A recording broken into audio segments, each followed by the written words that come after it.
야야, 아카츠미 얼마 전에 거유미 누님이랑 같이 다녔지? 그거 유명한 사람이야? 그날 제가 학교에 가니 기다렸다는 듯이 남학생이 말을 걸었습니다. 타카기라는 저도 같이 알바던 사람 이름이 타카기였는데 틈만 하면 말을 거는 그 사람은 여자였어요. 타카기가 말하는 거유미엔이란 틀림없이 히가시이겠죠. 아니요, 렐루시일지도 모르겠네요. 일단 아카리는 아니에요. 뭐야, 제 주변에 거유미인이 너무 많은 거 아니에요? 화낼 뻔했습니다. 야, 듣고 있어? 聞いてますよ。どの巨乳美人なのか考えていただけです。 그렇게나 많아? 흰 피부에 옅은 머리색에다가 그 착해 보이는 사람 말하는 거야? 히가시 あ 모양이었다. の人はただの知り合いです。有名人というわけでは。 근데 말이야, 형이 가지고 있던 사진 속 사람하고 반박이었다고. 写真の人？ 봐 이거, 똑같지? 타카기는 그러더니 사진 몇 장을 주었습니다. 시키는 사람은 히가시와 좀 비슷하게 생겼습니다. どういう経緯で撮られた写真なんですか？ 오케이, 오케이. 궁금해? 뭐 뭐해 좀 알려줄게. バカ。 챗받침 모소리로 타카기를 때렸습니다. 어딜 가나 나 같은 사람이 있군. 아야, 그런 말인데 나중에 어디 놀러 안 갈래? 장난스러웠던 타카기의 말투가 살짝 진지해졌습니다. 그냥 느낌이지만, 정말로 느낌이지만 타카기의 마음이 엿보인 것 같았습니다. それではデートみたいじゃないですか。まあ高木は悪くないやつですが、それはできませんね。 아가슴이 좋아하는 사람 있어? どうでしょう。そうだったらよかったと思いますよ。 뭐야, 말해줘. それは秘密と言ったはずです。秘密が女をより美しく飾り立てるのですよ。 명대사 한마디를 날렸더니 타카기는 흥미가 식은 듯한 표정으로 자리를 떴습니다. 이거 참 싱겁기는. 話あるんだけど。 어느 날 밤 렐루가 날 불러냈다. 냉랭한 태도로 보니 좋지 않은 화두란 건 상상이 갔다. 마루를 건너 마당에 나왔다. 히게씨는 거실에서 TV를 보고 있었다. 여기라면 안 들릴 것이다. あいつに出て行ってもらいたいの。 도입부는 개뿔도 없었다. 노골적인 요구에 숨이 턱하고 막혔다. 왜? 許せないから。 뭐를? 일단 물어보았다. 렐루는 수많은 대답을 쏟아냈다. 대사를 준비했구나. 근본적으로 사는 건 어려운 일이긴 하다. 예를 들면 본인은 살아남기 위해 오만 노력을 다해 왔다만 섬이 왔던 당초에는 아무것도 없었던지라 야산에 집도 만들고 사냥도 했다.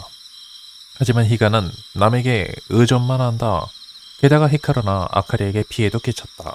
대가 없는 정에 의존하는 건 참고 보기 어렵다. 맞는 말이긴 하죠. 렐루의 주장을 간추리자면 이러하다. 야생미 넘치는 가치관. 하지만 옳은 말이기도 하다. 나쁘게 말하자면 히가씨는 이를 편식한다. 그 때문에 얹혀 사는 기간이 길어진 것도 사실이었다. 좀 뭐라 해야 되냐, 응석을 받아줘서 그런 것 같아. 어떻게 家を 하면 出て行くこと。自分で稼ぐこと。 당장은 어려울 것 같은데. 関係ないわ。 현실적으로 일단 집이 없잖아. 무직이면 집을 빌리는 것도 이만저만이 아니다. 이것이 본인이 한 말이다. 仕事なんて選ばなければすぐに見つかるわ。 히가시는 건실한 직업을 가지고 싶단 그러한 목표가 있어. 光は比嘉の味方なの。 편은 무슨 편이야? 그럼 적도 있니? 알면서 모르는 척했다. 나는 대답할 수 없는 질문이었다. 렐루가 화를 내며 마당을 나간다면 애매한 상태로 대화가 항상 끝나고 만다. 그거면 충분했다. 아니, 그러길 바랬다. 렐루는 용서하지 않았다. あいつばっかり構ってる。私のことも見て。 헉. 눈을 바라봤다. 부끄러운 쑥스러움, 달콤 쌉싸름은 전혀 없었다. 안 좋아하는 거 아니야? 한없이 진지한 요구만을 내민다. 나는 그런 솔직함에 내성이 없었다. 보낸 메시지를 제대로 받지 못한다. 뭐라고 해도 늘 보라는 거야. 내팽개치듯이 뱉었다. 나는 진심이었다. 깊은 인간관계를 가진 적이 없어서 나아갈 수도 없었다. もういい。 뭐를? 光と話すのが。 일방적으로 대화가 끝나고 말았다. 렐루는 싸늘한 목소리로 말했다. 話をつけてきて。できないなら力ずくで追い出す。 최후 통첩을 남기고 렐루가 마당을 떠났다. 양보는 못 이끌어냈다. 내 협상술이 나빴단 탓이다. 하지만 무서웠다. 타인의 감정을 대하는 것이. 나까지 열불이 터졌다. 뭘 어떻게 했어야 하는데. 시간 제한이 걸렸다. 히가시가 자립하기까지 시간이 얼마 남지 않았다. 나는 곧바로 아카리에게 의논했다. というのはリルーさんなりの言い訳で本心は別のところにあるのだと思いますけれどね。 무슨 뜻이야? リルーさんが比嘉さんに厳しく当たる理由ですよ。あかりの目から見ても西目さんは比嘉さんのことを褒めすぎていてムカつく場面が多かったですからね。 너도? 모른다. 짐작 가는 것도 없다. 릴로의 분노가 내 탓이란 말에 가까스로 깨달았을 정도다. 이런 분산 투자를 하고 계시군요. 좀 더 일찍 말해주지 그랬어. 自分で気づけなければ意味はありませんよ。 그러냐? 이번 일에 한해서 내 편은 없었다. 오랫동안 잊어버렸던 고독감이 밀려왔다. ところで話しておきたいことが。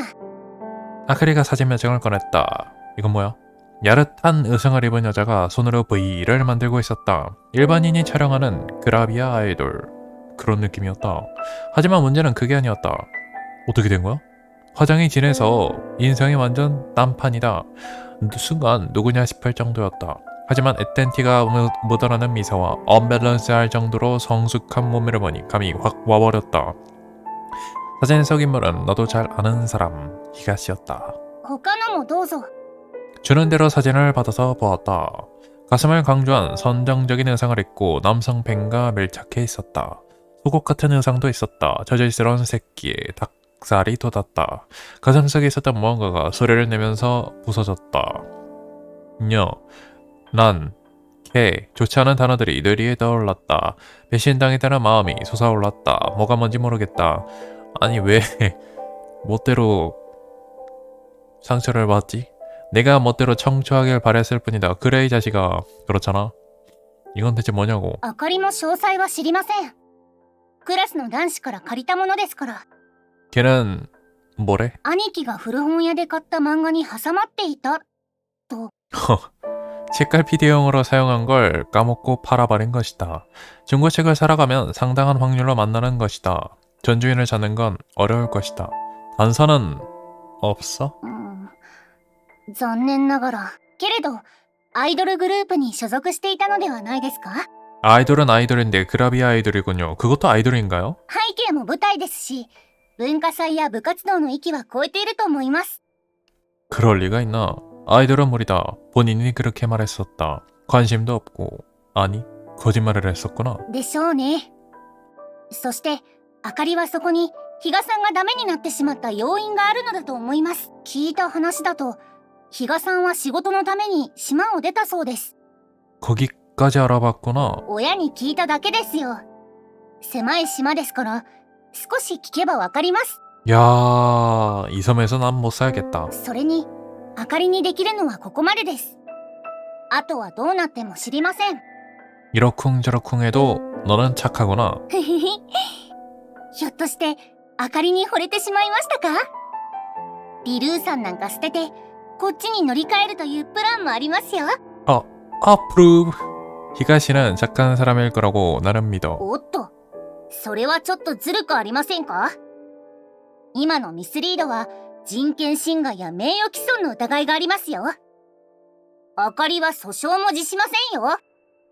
아카리가 흥흥 화내는 바람에 머리를 쓰다듬으면서 달랬다. 히가시는 왜 나하에서 돌아왔는가? 왜 토요토 기지마를 나갔는가? 내가 알 게 있나? 조금밖에 알려주질 않았으니. 딱히 과거를 안다고 일이 생기는 건 아니다. 남의 거짓말을 덜 주워낼 필요도 없다. 나는 호기심을 꾹 참기로 했다. 아니 그건 물어봐야지. 예상치 못한 방향에서 훈수가 들어왔다. 점심시간에 스즈키 매니저에게서 스즈키 씨는 놀랍게도 밥을 먹으면서 서류 업무를 하고 있었다. 이런 건 도장만 찍혀있으면 그만이니까 이러면서 제대로 읽지도 않고 도장을 막 찍어댔다. 무슨 서류인지는 모르겠지만 더블 체크는 하였나요? 나 지적 확인을 하였나요? 같은 항목에 차례대로 도장을 찍었다. 흥미로운 건 서류 날짜가 미래 시간이라는 점이었다. 지적하자 투기적 실행이야 라면서 으스대며 답했다. 그래서 아까 하단 말인데 내시면은 여자란 생활을 참 몰라. 어정쩡하게 간보는 건 안 된다니까. 상대방도 기대하잖아. 나랑 똑같군. 요시도 봐. 그렇지? 남자가 쫓아오게 만들지? 그런 거 귀찮아요. 쫓아가는 쪽이 좋아요. 누가 네 의견 궁금하대. 쓸데없는 소리에서 정신없게 만들지 마. 이게 뭔 소리야? 이거 거의 갑질에 가까운 발언이었다. 남자는 정열적인 좋아. 적이 좋아. 무조건. 그런데 요즘은 조식계 남자란 말도 생겼잖아요. 그딴 건 일본에만 있는 거고 여긴 오키나와야. 거리로 보면 서울이 더 가깝지. 이 뭔 소리야? 네 집에 너는 몰랐을 수도 있는데 나 한국인이야. 고향이 서울이거든. 아 이거 진짜야? 대화는 예상치도 못한 방향으로 돌아갔고 덕분에 한국의 연애 사정에 대해서 들었다. 그래요? 내가 아는 한국이랑 좀 다른데 그래. 일간 정보는 아니었지. 근데 그건 맞아요. 그 한국이 훨씬 더 일본 남자에 비해서 적극적이다, 남성적이다, 약간 이런 인식이 있는 것 같아요. 근데 뭐 판단은 하지 않겠습니다. 유익한 정보는 아니었지만 스즈키 씨도 다 좋은 뜻에서 하는 말이었다. 감사하게 설교를 듣기도 했다. 아 스즈키 되게 싫어했는데 되게 좀 뭐라 해야 되냐, 싫으면 안 될 것 같군. 그런 예의 바른 태도가 빛을 발했던 걸까. 운명은 예상치 못한 방향으로 흘러갔다. 그러고 보니까 요시 너 그런 아이돌 사진이 빠삭하지 않았던가? 아 호스트 사진이긴 한데요. 가게 같은데 알잖아? 그 사진이 나왔을 법한 가게 같은데 좀 가르쳐줘봐. 귀찮은데요. 상사의 명령이야. 그럼 일 끝나고 출구에서 기다려. 귀찮으면 거절하면 되는데 요시 씨는 아주 고분했다. 태도로는 보이지 않았지만 걱정은 하는 모양이었다. 사람 복이 있다는 생각이 갑자기 떠오르고 말았다. 근무 시간이 남았고 사복으로 갈아입었다. 종업원용 출근을 마저 요시 씨가 기다리고 있었다. 티셔츠에 펑퍼짐한 바지를 조합한 모노톤 코디. 화려하지도 촌스럽지도 않은 그냥 대학생 정석다운 그런 옷이었다. 어느 시간 정도까지 괜찮아? 배가 떠날 때까지 1시간 좀 안 되네요. 한국 가까이면 조금 더 괜찮고. 그럼 오케이네. 그보다 감사합니다. 귀찮으실 텐데. 그래. 검지로 나를 가리켰다. 진짜 귀찮아. 빨리 끝내고 싶어. 데려온 곳은 주택가 한 구석이었다.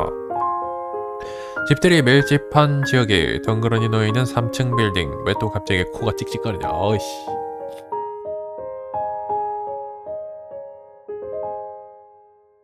선반에는 아이돌 사진이나 굿즈가 장르별로 진열되어 있었다. 원래 비디오 가게였어. 비디오 알아? 자주 보죠. 아니거든요. 테이프 들어있는 상자, DVD 같은 거 대발되기 전에. 그런 시대가 있었어요? 순수하게 감탄했는데 혀를 뜯쳤다. 박식하다고 칭찬한 건데. 아무튼 전직 비디오 가게인 중고 만물상은 사실상 아이돌 샵에 가까운 그런 분위기를 내고 있었다. 가게 깊숙이에는 시계나 가방 같은 것도 놓여 있었지만 선반 대부분은 굿즈와 사진이었다. 부채, 수건, 포스터 등의 상큼한 미소를 지은 얼굴들이 남녀를 불문하고 그려져 있었다. 포화 상태에 이르면 미적 감각도 뒤엉키는지 아이돌인데 별로 잘생기지 않은 사람까지 튀어나온다. 메이저하지 않은 건 이쪽이라나. 깊숙한 곳에 굿즈가 종류별로 놓여있는 그런 구획이 있었다. 모아서 놓기엔 물건 수가 좀 부족할 텐데. 사진은 앨범에 꽂혀 있었다. 한 장씩 빼가지고 내용물을 보았다. 현 아이돌이나 로컬 아이돌이라고 불리는 장르다. 지방도시의 번화가를 거점으로 삼아서 라이브나 이벤트를 열었다. 팬과의 거리가 가까운 게 세일즈 포인트다. 만들어갈 수 있는 아이돌이 캐치프레이즈라던가. 나는 그 정도의 추상적인 지식 정도는 알고 있었다. 반대로 말하자면 그 이상의 지식은 또 없단 소리다. 앨범에 꽂힌 사진이 어떻게 찍혔는지는 상상조차 안 갔다. 도쿄 출신 맞아? 나도 아는데. 이건 체키라고 해. 돈을 내면 사진을 찍을 수 있는 권리를 얻을 수 있어. 조그만 극단에서도 해. 저는 메이드 카페에서 체키를 찍었던 기억이 있네요. 아무튼 잘하시네요. 아는 사람이 하거든. 가게 배경음악이 여성 아이돌 노래로 바뀌었다. 주인 모습은 안 보였지만 감시 카메라 너머로 우리 상황을 살피면서 눈치껏 곡을 바꿔준 게 아닐까. 한국인들 놀러오면 일본에서 그렇게 한국 노래를 바꿔주더라고. 아무런 쓸모없는 상상을 하면서 앨범을 넘겼다. 모자란 문제의 사진을 찾아냈다. 이렇다 할 특징도 없어서 의식하지 않았다면 다른 사진과 함께 묻혔을 법한 한 장. 하지만 그곳에 찍힌 인물은 명백히 닮았네.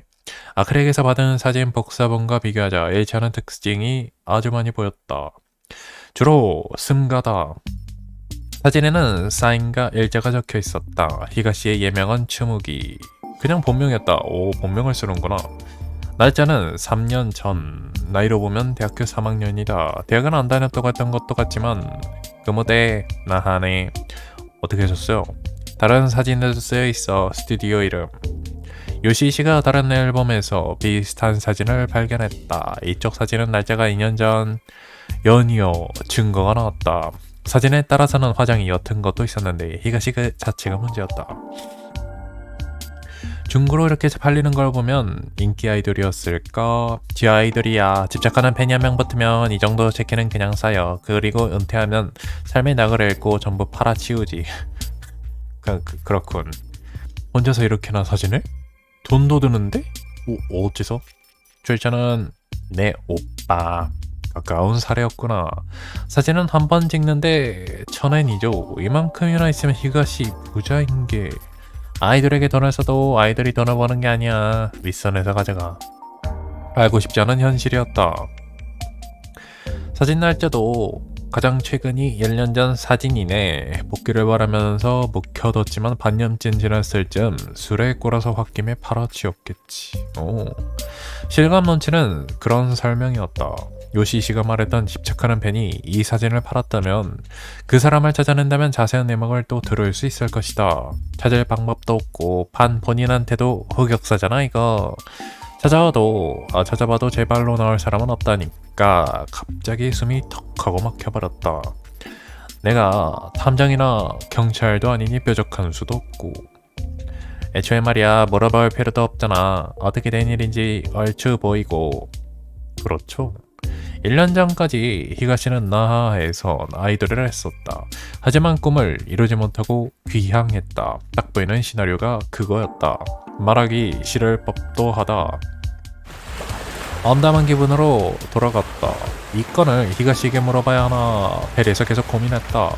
스즈키씨 말대로 해보기는 했으나 역시 이건 구직과는 무관한 행위였다. 미안하단 말로 해결이 될지 미묘한 선. 그러나 말하지 않는다면 또 들키지는 않는다. 하지만 말하지 않는 건 또 공평하지 못하다. 이기적인 정의감에 갈등을 하고 말았다.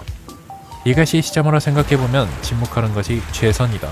나는 아무것도 모른다. 그런 걸로 해두면 된다. 나를 속이든 몇 번이고 끄덕였다. 그래도 미안한 기분은 남았다. 그리고 나쁜 일은 연이어 일어난다. 미안한 맘에 달달한 거라도 사갈까 싶어서 가게에 들른 후에 귀가를 했다. 거실에 들어가던 중에 갑자기 째지는 목소리가 들려와서 등골이 아주 오싹해졌다. 순간적으로 기억이 플래시백 되면서 히스테릭하게 소리를 지르는 이모의 얼굴이 뇌리에 떠올랐다. 반사적으로 2층 내 방에 가버리고 싶었다. 이모가 흥분했을 때 나는 항상 거리를 두었다. 안 그러면 화풀이 대상이 되고 마니. 진정해.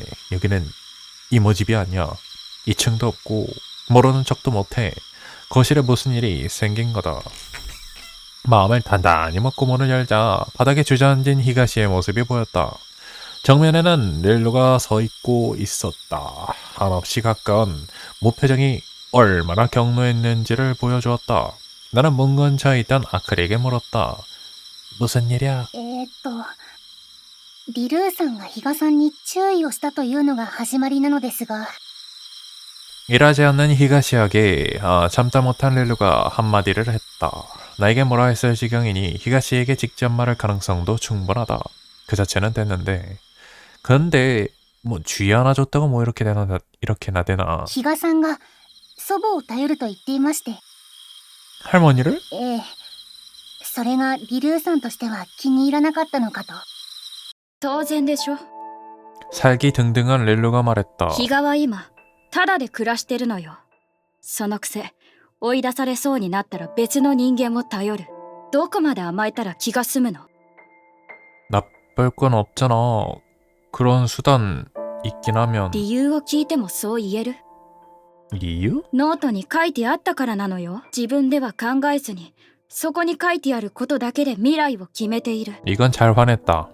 또 노트 이야기다. 또 노트 이야기다. 또 노트 이야기야. 히가시에 대해 말할 때면 거의 무조건 노트가 화제로 나온다. 진짜 맞아요? うん。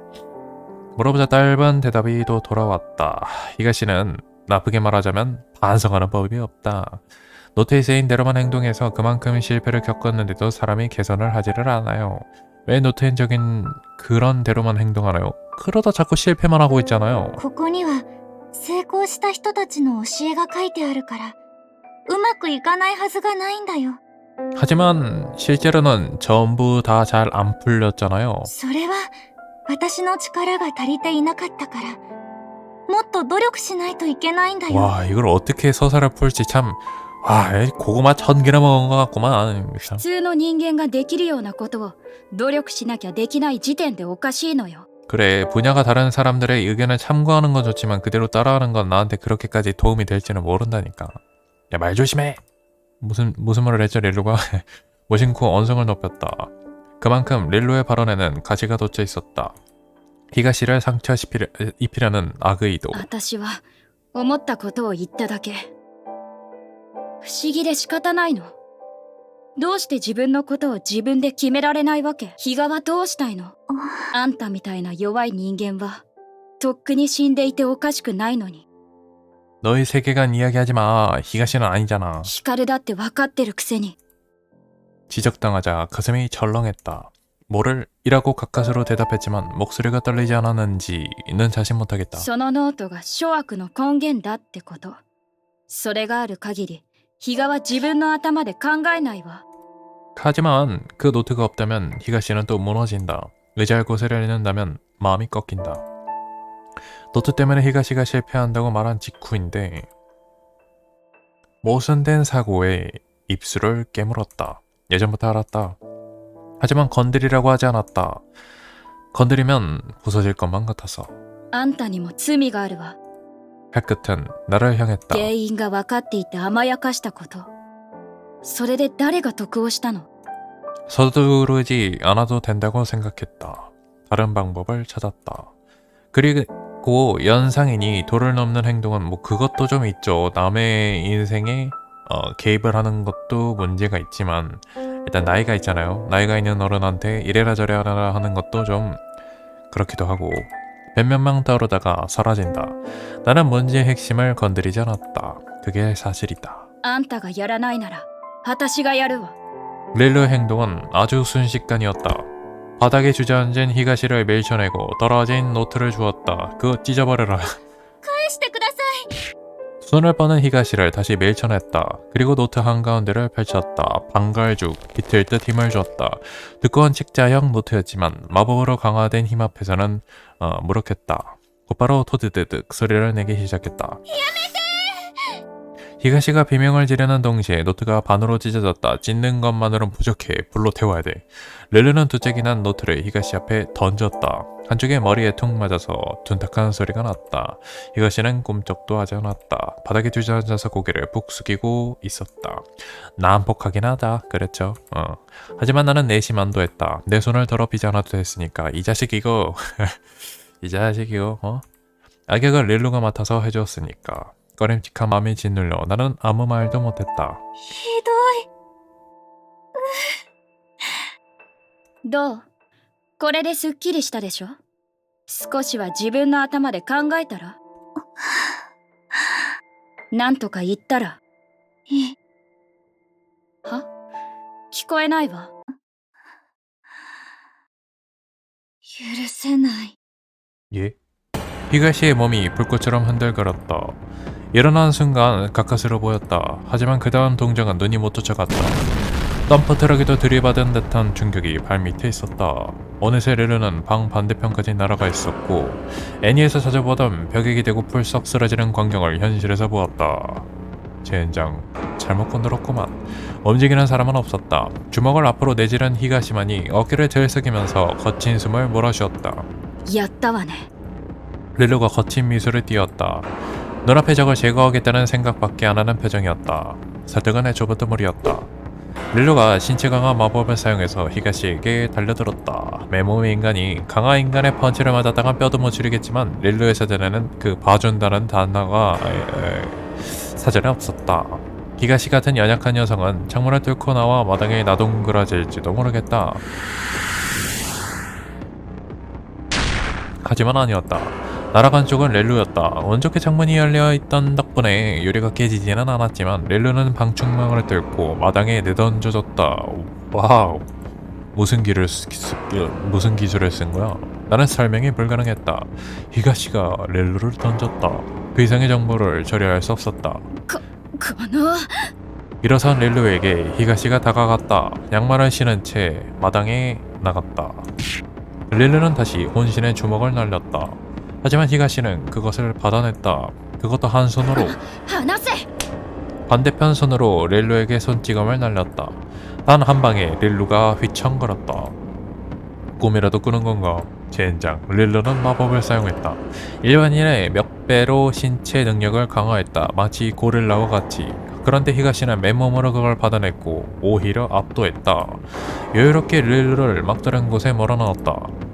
何なのよあんたは 불과 몇 분 동안은 싸움다운 싸움이었을지도 모르겠지만 하지만 지금은 아주 일방적인 전개다. 렐루는 결국 무릎을 꿇었다. 殺すなら殺しなさいよ 항복을 선언했다. 렐루가 졌다. 도저히 믿을 수 없는 결말이었는데 히가시는 손등으로 눈물을 닦으면서 もういいです。いくら叩いてもノートは戻ってこないし、 그 말을 남기고 마당을 나갔다. せめて靴を履いてください。 오, 그 등에 뭐라 말했던 건 아카리뿐이었다. 나는 한마디도 못했다. 여태껏 히가시에게 수직은 실컷 걸어놓고 정말로 필요할 때 나는 겁먹고 지레 도망가고 말았다. 물에 속이 새하얘져서 멍하니 서 있었을 뿐이다. 초라하다. 주눅든 내 어깨를 보면서 아카리가 툭툭 어깨를 쳤다. 가리킨 곳을 보니 마당에 누워있는 렐루가 있었다. 손을 잡아 일으켜 세워서 흙을 털어주었다. こんな時だけ優しくしないで 미안. 뭐에 대해 사과했는지 나 자신도 잘 모르겠다.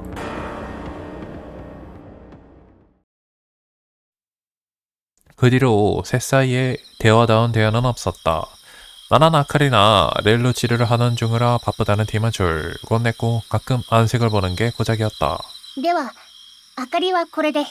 아카리가 돌아가고 둘만 남았다. 단둘이 보내는 밤이 얼마나 비일상적인 건지 절절히 느꼈다. 시간이 2달 전으로 돌아간 느낌이다. 평소에는 무슨 이야기를 했었지. 말없이 자기 방에 있었던 경우가 많았던 것 같다. 지금도 그렇게 해야 할까? 상처투성이 렐루를 거실에 남겨두고 혼자 방에서 만화를 보는 것. 절대로 해서는 안 되는 일 넘버원이 틀림이 없었다. 그런가요? 적어도 둘이 싸운 원인 중에 일부는 내 책임이 있었다. 그런 것이다. 집에 도착했을 때는 이미 싸우고 있었으니까 사실은 관계없다고 주장을 하고 싶긴 했는데 아니 그렇게 믿고 싶었다. 하지만 렐루가 화를 낸 배경에 영향이 없었냐고 하면 그건 아니라는 생각도 있다. 문득 거실에 방치된 노트가 눈에 들어왔다. 렐루가 두 쪽으로 쪼개버린 히가시의 노트. 하드커버라 완벽히 복구하는 건 불가능하다. 셀로판 테이프를 붙이면 쓸 수 있는 레벨은 되겠지만 멋대로 했다간 또 혼나고 말겠지. 반쪽에는 노트를 집었다. 의외로 더러웠던 히가시의 글자로 가득 찬 노트. 침묵이 괴로워서 무심코 내용을 읽었다. 첫 페이지만 필적이 달랐다. 아마 그 부분만 다른 사람이 쓴 모양이었다. 대체 누구 글자야? 夕飯作るわ 릴루가 일어났다. 아니야, 오늘은 내가 할게. 드디어 말이 나왔다. どうして 왜냐니, 너 다쳤잖아. それと私の仕事には関係がないわ 더는 말이 나오지 않았다. 그 시점에 나는 이모와 살던 시절의 나로 돌아가 있었다. 뭐라 말해야 화내지 않을까. 오직 그 생각만으로 상대가 바라는 말을 찾고 있었다. 답이 나오지 않을 때는 정죄한다. 나는 그냥 허수아비였다. 15분 만에 식사가 완성됐다. 말없이 먹고 목욕한 후에 잤다. 그날 히가시는 돌아오지 않았다. 다음날도 그 다음날도 히가시는 나타나지 않았다. 집은 없을 텐데 화재보험 보호금도 돌아오지 않았을 텐데 귀중품료도 우리 집에 내버려 둔 채 그대로였다. 카드가 없으면 은행에서 돈을 인출하지도 못한다. 히가시가 돌아오면 차분히 의논하려고 했다. 설마 그 기회가 없어질 줄이야. 3일간 먹지도 마시지도 못하면 생명에 지장이 온다. 아카리도 찾아와 주긴 했지만 토요토키지마에서 목격되었다는 정보는 또 없었다. 토요토키지마는 좁은 섬 같으면서도 아무도 못 찾는 장소가 많이 있다. 섬을 나갔을까? 그렇다면 페리 항구에서 마주칠 텐데 몰래 타려고 해도 이용자가 너무 적어서 어려울 것이다. 화물칸에 숨으면 가능은 하겠지만 그렇게까지 할 필요가 있냐? 자포자기한 히가시가 돌이킬 수 없는 선택을 하지 않았으리라는 그런 보장도 없다. 찾으러 가고 싶다. 하지만 이럴 때도 업무가 없어지지는 않는다. 아마 세계가 멸망해도 안 없어질 것이다. 정말로 니시메, 너는 뭘 시켜도 제대로 하는 게 없니? 왜 보내줬어? 그 상황에서 도망치면 돌아오기 껄끄럽잖아. 갈 곳도 없는데 내쫓은 거랑 뭐가 달라? 바보 같긴. 호텔 직원들에게 히가시를 봤냐고 물어봤더니 스즈키 씨에게 보고가 들어갔다. 집요하게 추궁했고 볼 때까지 봐주지 않았다. 개인정보 보호고 뭐고 없다. 옵션으로 쌍욕까지 먹었다. 나의 결정을 집요하게 꼬집었다. 괴로웠지만 죄의 벌은 필요했다. 찾으면 연락할게. 그러면 네가 마중 나가라. 넵. 대답은 잘하네. 내용물도 빨리 멀쩡하게 만들어. 등을 3개 맞았다. 사랑의 매는 언제든 아프다. 드디어 찾아온 휴일. 나는 요양원을 방문했다. 히가시의 행적은 아직도 불명이었다. 냉정함을 잃었다면 흔적 한둘쯤은 남겼겠지만 아무것도 없다는 게 굉장히 불안했다. 제3자의 협력도 없이 어떻게 도대체 종족을 감춘 거야? 좋지 않은 상상이 연이어서 떠올랐다. 실제로 그럴 가능성이 현 상황을 가장 잘 설명했다. 토요토키지마 주변은 전부 바다다. 아무도 모르게 사라질 수 있다. 안녕하세요. 어떤 분 면회하러 오셨나요? 지난번과 다른 스태프가 나타났다. 히가시가 사라졌다고 사정을 단적으로 설명했다. 행방불명인가요? 내 돈도 없을 거고 지인들도 모르겠다고 해서요. 잠깐만 기다려주세요. 스태프는 사무실로 돌아가 전화를 걸기 시작했다. 비번 스태프에게 전화로 물어보는 모양이었다. 몇 번 전화를 돌린 후에 다시 사무실에서 나왔다. 엊그제 다녀가셨다고 하던데요. 그래요? 히가시는 토요토키지마를 나갔던 거다. 페리에 타는 사람을 대략적으로는 지켜봤었는데도 설마 멀리 갔다던가 아니 갈 곳이 있지는 않았을 텐데 히사쿠지마 안 어디인가 어디로 가는지는 말 안 했나요? 그것까진 그럼 입주자분들께 여쭤봐도 될까요? 네, 괜찮아요. 면회 허락이 떨어졌다. 슬리퍼로 갈아 신고 담합실에 들어갔다. TV를 보고 있던 노인들이 일제히 나를 보았다. 어느 정도는 말을 걸 줄 알았다. 지난번처럼 둘러싸일 것이라고. 하지만 그런 일은 또 없었다. 어느 얼굴에도 변화가 없었다. 낯선 사람을 지켜보는 듯한 눈빛으로 나를 봤다. 히가시가 없다. 그 사실 하나로 반응이 이렇게나 달라지는가. 다와실을 빠르게 나와 히가시의 할머니가 계신 그 방으로 갔다. 안녕하세요. 문을 열자 이미 방문객이 있었다. 스태프일 걸로 알았는지 상투적인 미소를 띠고 있었다. 문 앞에 서 있는 게 낯선 남자인 걸 확인하자 그 미소도 사라졌다. 누구신가요? 60쯤 되어 보이는 그런 남자였다. 곁에는 동년배 여성이 있었고 나보다 살짝 위로 보이는 남녀가 한 명씩 있었다. 아무리 봐도 요양원에 있는 할머니를 보러 온 가족이었다. 설마 사람이 있을 줄은 몰라서 나는 중요한 사실을 간과했다. 아, 저기 히가시 가족이신가요? 아닙니다만 남자가 짧게 부정했다. 그리고 나는 떠올렸다. 히가시에게는 부모가 없다. 할머니 손에 자랐다.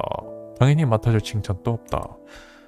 그렇다면 이 사람들은 누군가 방은 틀리지 않았는데 지난번 것과 같은 방이었고 침대에 누워있는 사람도 히가시의 할머니였다. 다른 노인들과 같이 내 얼굴을 멍하니 보고 있었다. 이대로 나가고 싶은 욕구에 사로잡혔다. 억지로 말을 꺼냈다. 그 히가츠무기 씨를 찾고 있는데요. 누구죠? 정체모를 위화감에 등줄기를 쓰었다. 거기 계신 마사코시 손녀인데요. 그런 사람은 없는데요. 없다고요? 네. 지금 내가 뭘 보고 있는 거야? 눈을 비비고 다시 한번 침대 위를 보았다. 히가시 할머니가 있었다. 틀림없다. 저기 히가시가 엊그제 뵈러 왔다고 들었는데요. 할머니 소녀 아니에요? 히가시의 할머니께 직접 여쭈어봤다. 아니 라면서 고개를 저었다. 몰라요. 내 손주는 미치오요. 미치오와 류지뿐이에요. 병실에 있는 두 사람을 가리키면서 말했다. 거짓말이다. 나는 봤다. 그는 여기서 대화를 나누었다. 틀림없이 할머니와 손녀였다. 그 관계는 그렇다. 설마 사기야? 지금 내가 보는 풍경과 달랐다. 완전히 딴판이었다. 히가시 할머니가 바뀌었다 라는 상상을 하고 있구만 이 녀석. 터무니없는 상상이었다. 망상에 가깝다. 나는 평행세계에 넘어온 듯한 그런 소외감을 느꼈다. 뭐 어디서부터 꼬인 거야? 페리를 타고 토요토기지마로 돌아왔다. 섬 안에서 아직 확인하지 못한 곳을 돌아봤다. 목장이나 등대 등 처음 보는 장소를 여럿 발견했다. 관광하러 온 게 아니니 지나쳤다.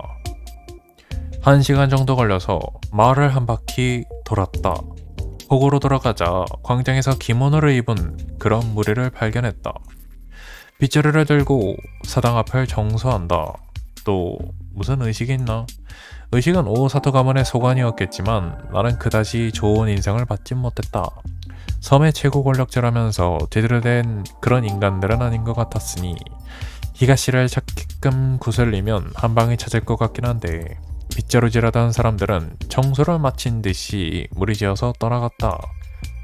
무심코 뒤를 쫓아서 주민센터까지 따라갔다. 특별히 볼 일은 없었던 곳이라 오는 건 또 처음이었다. 간판에서 넣지 않으면 모를 정도로 작다. 그 앞에는 건물의 몇 배나 되는 공터가 있었고 접힌 텐트들도 있었다. 작업복을 입은 남자들도 곳곳에 보였고 뭐야 뭔가 하나?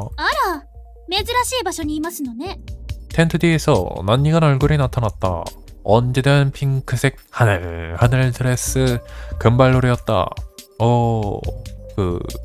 키리코 아가씨. 얼마 전까지만 해도 연하의 지인이었지만 지금은 직장의 오너님이시다. 조심스럽게 처신하려고 했지만 금발놀은 왜인지 불쾌한 듯 인상을 찌푸렸다. やめてくださらない？私、公私混同はしたくないんですの。 아, 네 그러신가요? 普段と同じように自意識高めのキリコちゃんと呼んであげればいいんですよ。 등 뒤에서 아카리노 나타났다. 나트륨 과잉 같은 말투였다. 誰が自意識が高めですって？あなたこそ胸が低めではありませんの？おっと、身体的特徴を挙げつらうのはセクハラですよ。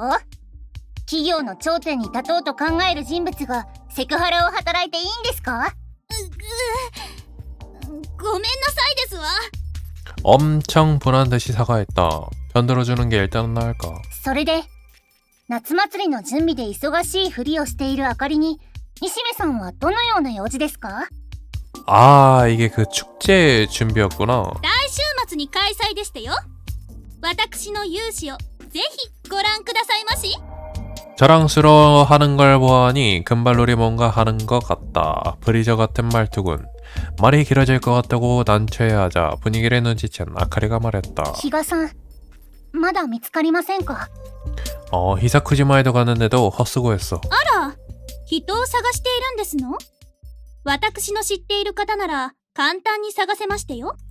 정말로? 히가츠묵이라고 하는데 있잖아 그 호텔에서 금방 잘렸던 ああ、금발놀이.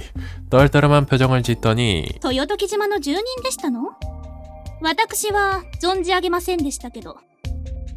그건 어쩔 수 없지. 몇 년밖에 안 살았으니까. 모르는 사람이 대화에 꼽살이 꼈다.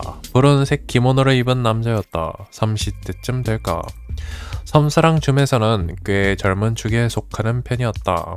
아는 사이이신가요? 그 친구 할머니가 우리 쪽에서 일했으니까 그쪽은 처음 보는 걸 왜 히가시를... 아, 저는 니시메떼 그 손자인데요. 나는 간단한 자기소개와 그리고 경위를 설명했다.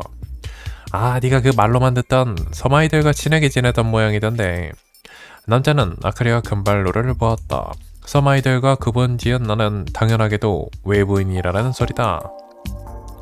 명확히 선을 그어놓는 건 외진 배척주의 노인의 이유로 처음이었다. 신기한 아우라를 가진 사람이었다. 기모노 차림으로 외출 중이고 누가 봐도 이질적이다. 뭐하는 사람이야?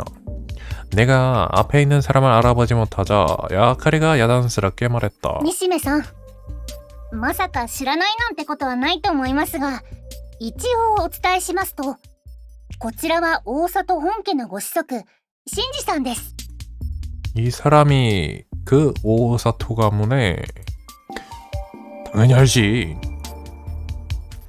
그러니 나는 너하고 대화하는 건 처음인 것 같은데. 은근하게 꼬집어 말했다. 웃는 낯으로 꼬치꼬치 따져묻는 사입이다. 재수없어. 그다지 친해지고 싶진 않다. 히가 양이역이었지. 히가 츠무기 양의 조모 요시에 씨는 대대로 오사토 가문을 보필하던 집안의 사람이었어. 츠무기 양은 10년쯤 전에 섬에 왔었던가. 다만 외부에 많이 돌아다니지는 않는 아이였었지. 친구도 거의 없는 것 같고. 요시에? 마사쿠 씨가 아니라요? 그건 누구니? 히가 츠무기 양의 조부모는 히가 요시에 씨야. 그렇다면 히사쿠지마의 요양원에 있는 할머니는 히가시 할머니가 아니라는 소린가? 아니, 할머니는 진과 외가 두 명이 있다. 그런 건가? 하지만 병실에 갔을 때 본인이나 주위 사람들이나 히가시를 모른다고 단언했다. 히가시는 생판 남을 할머니라 부르는 셈이다. 추리가 맞는 것 같은 니시미가 하는 약간 이혼한 거 아니야? 할머니도 연기를 했다. 어째서? ふん、通りで見たことがないわけですわ。しかし、大里家に仕えておいて、私に顔を見せないなんて、不思議ですわね。 어우 텃세. 생각하던 중에도 그런 대화는 흘러갔다. 나는 의문을 봉인하고 대화에 의식을 돌렸다. 히가시 할머니는 히가 요시의 오사토 가문을 모셨더라. 큰 힌트가 될 것 같은데.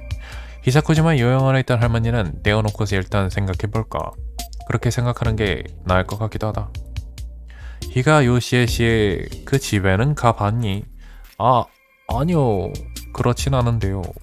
아직 남아있으니까 그 장소를 알려줄게. 위화감이 느껴지는 말투였다. 하지만 이 사람에게 되묻기는 꺼려져서 시시콜콜한 점은 무시하기로 했다. 종이와 펜을 건네지면서 지도를 그려달라고 했다.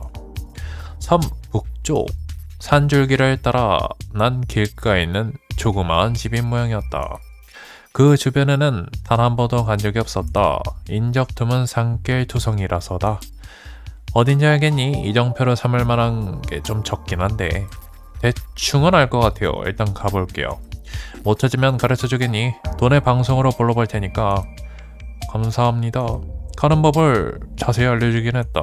내가 경계할 뿐이지 나쁜 사람은 아닐지도 모르겠다. Maybe. 그 우리 쪽도 의논하고 싶은 게 좀 있거든. 히가 요시요시의 그 유품 정리에 관해서 말이야. 일단 집으로 돌아가서 짐을 한번 정리했다. 물을 마신 후에 바로 집을 나왔다. どこ行くのよ。 릴루에게 붙잡히고 말았다. 그 히가시 찾으러 가. 솔직하게 대답했다. 별다른 대답은 없었다. 섬 북단에는 거의 가본 적이 없다. 마을 바로 북쪽에는 사탕수수밭이 있다. 그 너머에는 나무가 우거진 산뿐이다. 사탕수수밭 코앞만 가도 저기는 산밖에 없잖아 하는 게 떡하니 보여서 갈 필요성 자체가 또 없다. 농로를 따라서 산기슭 쪽으로 갔다. 일단은 포장된 도로가 있었다. 도로변에 쓰레기가 굴러다녔다. 봐도 인적이 드문 게 보였다.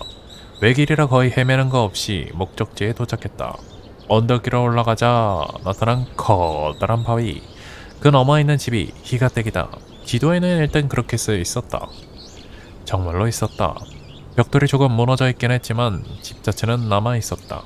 모든 창문이 닫혀 있어서 사람이 있는지는 또 모르겠다. 자동차 비슷한 것도 없다. 목조 주택인가 본데 기둥이 무너질 것 같은 정도로 그렇게 낡았다. 사람이 사는 티는 없었다. 사람이 사는 티. 등골이 오싹했다. 더 자세히 관찰했다. 그리고 결정적인 위화감을 깨달았다. 이 집에는 전기가 끊겨 있었다. 전기 미턴기 끝에는 전선이 달랑달랑 늘어져 있었고 끝부분에는 전신주에 감겨 있었다. 전기 없는 집? 자연인 생활인가? 그럴 리가 있나? 이건 폐가다. 떠올렸다. 오사토 신지 씨는 이렇게 말했었다.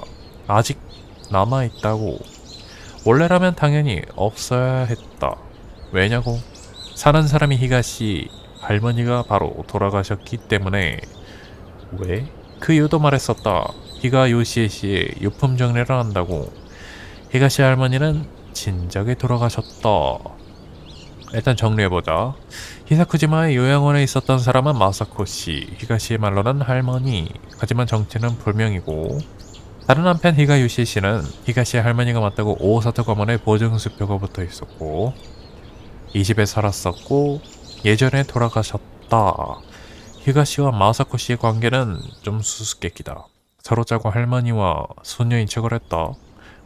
뭐하러? 모르겠다. 히가시가 뭘 숨겼는지를 모르겠다. 나는 폐가 앞에 우두커니 섰다. 전선이 잘린 미터기를 멍하니 볼 수밖에 없었다.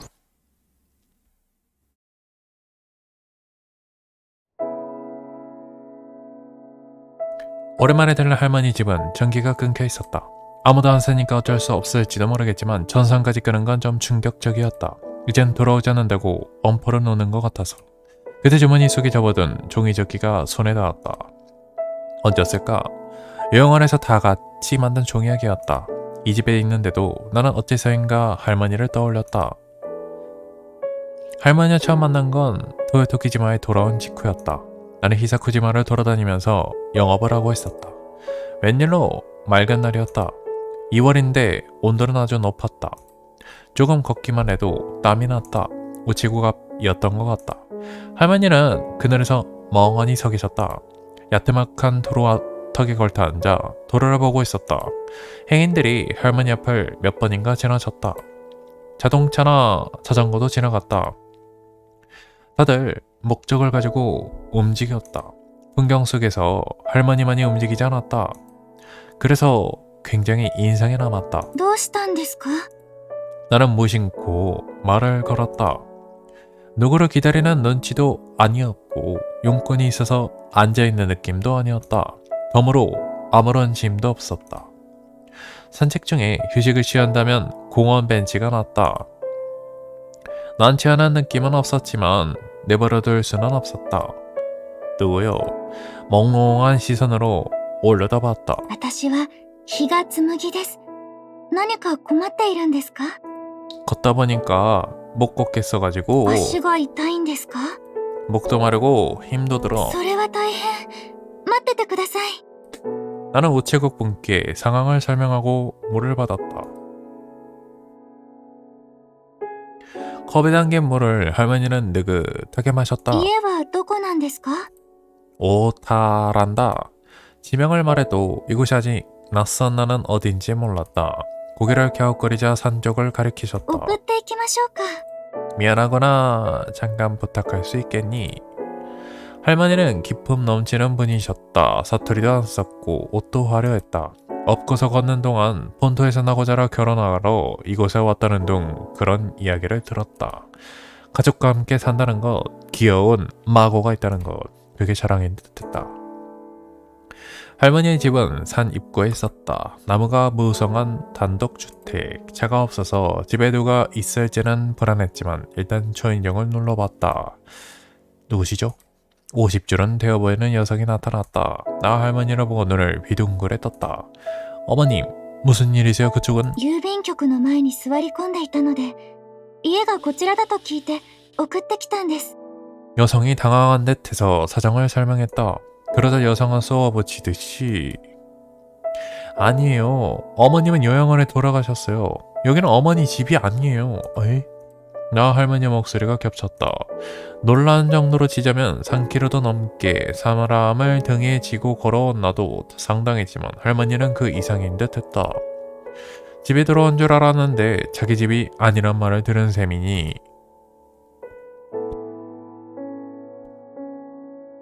여긴 내 집이야. 그쪽이야말로 누군데? 어머님, 저는 타카코예요. 정신 차리세요. 요시키는 요시키 좀 불러줘라. 요시키! 그애는 지금 일하러 갔어요. 할머니와 집에서 나온 사람이 말싸움을 시작했다. 두 사람 다 내가 없는 것처럼 행동했다. 곧이어 화살은 내 쪽으로 돌아왔다. 치매가 걸렸고 쫓아냈고 뭐 그런 스토리죠. 모시고 온 건 감사합니다만 어머님은 요양원에 입소하셨어요. 집에 모시고도 어쩔 수 없어요. でも家がここだって聞いたので 그건 그렇지만요. 알겠어요. 어머님은 일단 저희가 맡을게요. 진심으로 귀찮다. 여성은 그런 기분을 숨기려고 하지도 않았다. 왜 그런 태도를 취할까? 어머님 귀찮게 해드렸으니까 사과하셔야죠. 할머니는 고개를 숙이더니 고민했다. 비로한 탓이라고 생각했다. 여긴 집? 나는 뭘 한 거지? 할머니가 당황한 표정으로 말했다. 여성이 야단스럽게 한숨을 내쉬었다. 그리고 내뱉듯 이래서 어머님 상대하는 게 싫은 거예요 라고 말했다. 나중에 들은 바로는 할머니는 치매에 걸렸다고 한다. 기억이 뒤죽박죽되거나 사람이나 물건의 이름을 까먹거나 일상생활에 지장이 생기기 시작하면 시설에 들어가는 일도 있는 것 같다. 자신의 기억을 믿지 못하는 건 정말로 무서운 일이다. 언제 무슨 일을 계기로 일어날지 모른다. 사람 수명이 늘어났다고 해서 마냥 행복한 게 아닌 것 같아요. 치료도 불가능하다. 따스하게 품어줘야 하는데도 여성은 계속 혀만 차고 있었다. 이곳에 할머니 자리는 없었다. 사람이 없었으니까. わかりました。グループホームの場所を教えてください。私が連れて行きます。 나는 오기가 생겼던 것 같다. 심술고장 가족에게서 할머니를 지키고 싶었다. 요양원은 그곳에서 8km 떨어진 장소에 있었다. 땀을 흘리면서 하염없이 걸었다. 도착했을 즈음에는 이미 저녁 때가 되어 있었다. 마중을 나온 직원분이 다행이라면서 안도의 한숨을 내쉬었다. 얼마나 찾았는데요, 마이다 씨. 미치오랑 같이 산책하러 갔다 왔어. 재밌었지? 그렇지 미치요. 할머니가 웃었다. 나는 엉겁결에 긍정했다. 미치오는 할머니 손녀 이름이다. 직원분이 알려주셨다. 손녀는 나하에 살기 때문에 귀성했을 때만 방문한다고 한다. 설마 그 치매일 줄은 몰랐네. 얼굴을 볼 기회가 적어서 그런지 할머니는 나를 손녀라고 착각하고 있었다. 나는 그 착각을 바로잡지 않았다. 왜냐면 그렇게 하지 않으면 할머니가 슬퍼하실 테니까. 그 뒤로 며칠쯤 지난 후에 나는 할머니의 병문안을 갔다. 그때도 나는 미치요 행세를 했다. 손녀 연기를 하기로 결심했다. 겉으로는 할머니를 위해, 하지만 사실은 효도할 상대를 원했던 걸지도 모르겠다. 우리 할머니 대신에. 할머니와 할머니 같은 말이지만 의미는 다르다. おばあちゃん。 나는 할머니 집 거실에 있었다. 아무도 쓰지 않게 된 방석 위에 앉았다. 집은 그리운 냄새가 가득했다. 할머니와 함께 살던 그 시절을 떠올렸다. 돌아가고 싶어. 이루어질 수 없는 소망이 가슴을 채웠다. 할머니가 돌아가신 지 반년도 지나지 않았다는 게 믿기지 않았다. 기다리고 있으면 괜히 할머니가 돌아가실 것만 같았다. 이래서 내가 나약한 거다. 무릎을 감싸 안고 처마 틈으로 스며드는 저녁노를 보았다. 이런 데 계셨군요. 누군가 말을 걸었다. 방 입구에 히카루군이 서 있었다. 현관은 잠겨있지 않았다. 히가시 신발이 있어서 안으로 들어갔다. 먼지 냄새로 가득한 복도. 그 너머에 사랑방이 있었다. 자그마한 방에 탁자가 우두커니 누워있었다.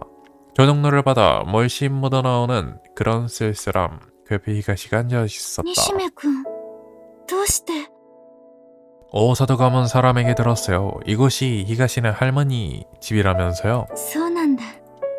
걱정했어요. ごめん。リルーちゃん、怪我は 일단 괜찮다고 하네요. よかった。 말이 끊겼다. 대화를 이어가고자 방을 둘러봤다. 생활감 넘치는 공간이었다. 건전지가 떨어진 벽걸이 시계, 가지각색의 찻잔들, 계절에 안 맞는 코타치 이불. 여기서 사셨나요? そうだよ。おばあちゃんと一緒にね。聞いてる？おばあちゃんの話。 돌아가셨다고요? 아프셨나요? 私のせい。 귀를 의심했다. 할머니 죽음에 히가시가 직접 관여했단 소린가? そう。私のせいでおばあちゃんは死んだの。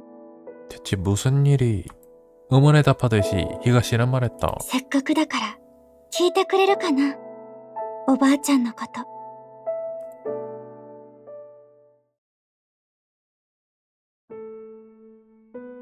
내가 기억하고 있는 가장 첫 기억은 할머니네 집 천장이었다. 나는 흰 옷을 입고 이불에 누워 있었다. 왜 내가 이곳에 있는지, 내가 누구인지조차 몰랐다. 또 원리를 해봤지만 머릿속은 텅 비어 있었다. 어딜도 어디를 적 일도 아무런 기억도 안 났다. 그래서 사람이 들어왔을 때 나는 무서워서 울음을 터뜨렸다. 밥이라고 말해줘도 먹을 마음이 없었다. 그랬더니 병원에서는 사과를 좋아했다고 들었다고 말해 주었다. 내가 사과를 자주 먹었다면서 병원 일도 기억이 안 났다. 사과조차. 빨갛고 둥근 게 사과라고 설명해줘도 이해가 잘 안 됐다. 먹어보니 달고 맛있었다. 하지만 그게 다였다. 나는 사과가 뭔지 떠올리지 못했다. 내 이름은 히가츠무기. 부모님은 사고로 죽었고 나 혼자만 살아남았다. 병원에서 눈을 뜬 지 얼마 안 됐고 여러 검사를 거쳐 문제가 없다는 걸 확인한 뒤 퇴원하여 할머니 집에 있었다. 어제까지만 해도 나는 제 발로 돌아다니고 대화도 멀쩡했었고 화장실도 다녔다고 한다. 듣고 보니 그런 것 같아서 기억나는 척을 했다. 잊어버렸다고 하면 다시 병원에 보낼지도 모르니까. 할머니는 내가 집에 왔을 때부터 몸이 편찮으셨다. 오사토 가문이라는 이 섬의 높으신 분을 모시면서 밥을 짓거나 청소를 하는 게 일이라고 하셨다. 다리가 안 좋은 듯이 지팡이가 없으면 산길도 못 다니는데 남의 수발을 드는 게 가능하실까? 나는 신기하게 생각했다. 지금 생각해보면 정말로 대단하신 분 같았다. 몸도 편찮으신데 일도 하면서 나까지 돌봐두셨던 거다. 일을 그만두지 않으셨던 건 내가 집에 왔기 때문이다. 당시 나는 잊어버렸지만 일본에서는 고등학교나 대학교를 졸업하면 좋은 회사에 취직할 수 있다고 한다. 할머니는 나를 학교에 보내려고 돈을 모으고 계셨던 모양이었다. 하지만 정작 나 본인은 좋게 봐줘도 똑똑한 편은 또 아니었다. 산수도 못 익혔을 정도다. 숫자도 못 읽고 히라가나도 몰랐다. 아무것도 모르는 나에게 할머니는 하나하나 다정하게 가르쳐 주셨다. 산책도 데리고 나오셨다. 나는 그때마다 나가기 싫어했다. 미지의 세계에 무지한 내가 나가는 건 엄청난 용기가 필요한 일이니까. 그 때문에 재활시설이나 특수한 교육기관 같은 곳에도 들어가지 못했다. 그런 시설들은 오키나와 본섬에만 있었고 할머니와 떨어지는 게 아주 싫었다. 공부는 진도가 느렸고 다른 사람과 제대로 대화하지도 못했다. 할머니는 화내지 않고 천천히 하라고 말씀해 주셨다. 아무런 조건 없이 먹여주고 재워주셨다. 반년 정도 지났을 무렵에 나는 그제야 생활에 적응하기 시작했다.